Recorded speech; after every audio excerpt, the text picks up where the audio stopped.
في خبر ان النادي الاهلي هيلعب مع طلائع الجيش في بطولة كاس عاصمة مصر بمواليد 2005.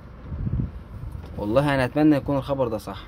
هتقول لي يا عم صح ليه؟ ده انا مش ناقصين خسارة ومش عارف ايه. هقول لك بس اسمعني.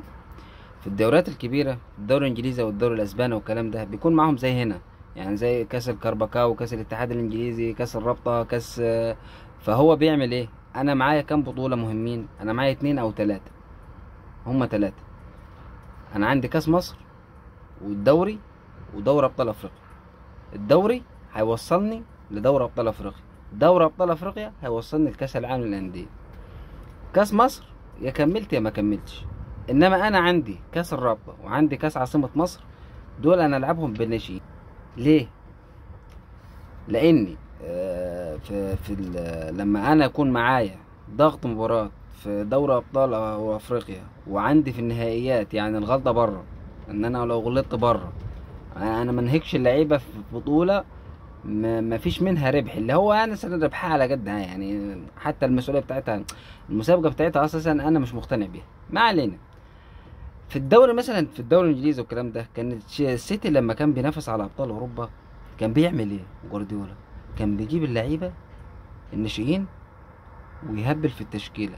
كملوا ووصلوا للنهائيات والكلام ده، ماشي نروح ننزل ما كملش. انا كده كده مش عايز البطوله اصلا. انا كده كده عندي الدوري الانجليزي اهم ودوري ابطال اوروبا. انا زي عندنا هنا، انا عندي الدوري المصري اللي انا ما اعرفش اصلا ان هو نظامه ايه لحد دلوقتي، وعندي ابطال افريقيا. ابطال افريقيا عندنا في الموسم الاخيره، فانا لازم يعني اكمل فيه. انا شايف ناس زعلانه ان الاهلي هيلعب بمواليد 2005، ودي انا شايفها فرصه للناشئين. الناشئين دي اللي هي 2005 ده عند 20 سنه. ده في اوروبا ما فيهاش، ما حاش، ما يعني ما اسموش ناشئ. في اوروبا بيلعب مع الفريق الاساسي ومع المنتخب. انا بتكلم يعني الناشئين دي احنا هنعرف نستفاد بيهم.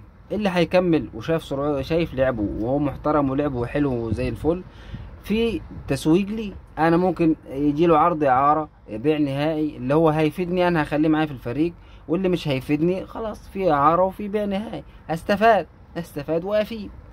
ده اللي انا شايفه ده الصح.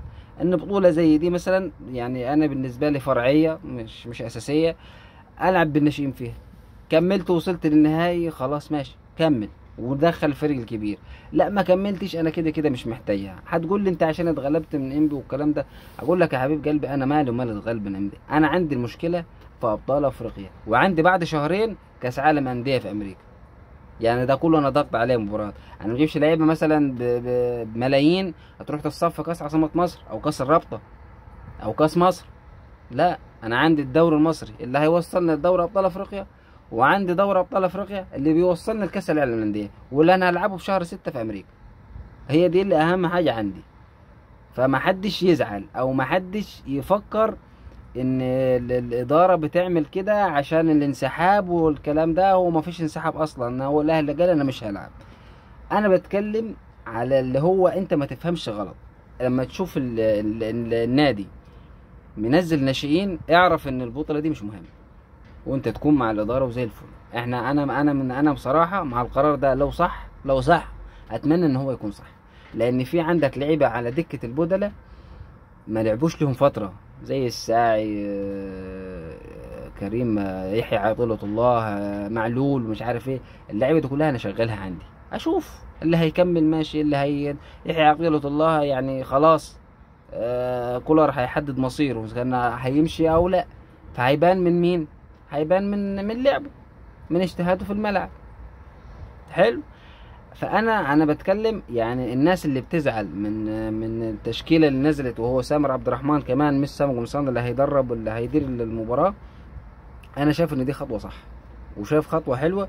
ويا ريت في اي بطوله فرعيه زي دي نعمل في الناشئين دي ونستفاد منها. اعاره بيع، هينفع النادي بتاعنا ببلاش، دي تنضم للفريق بتاعي. فده اللي انا شايفه بس.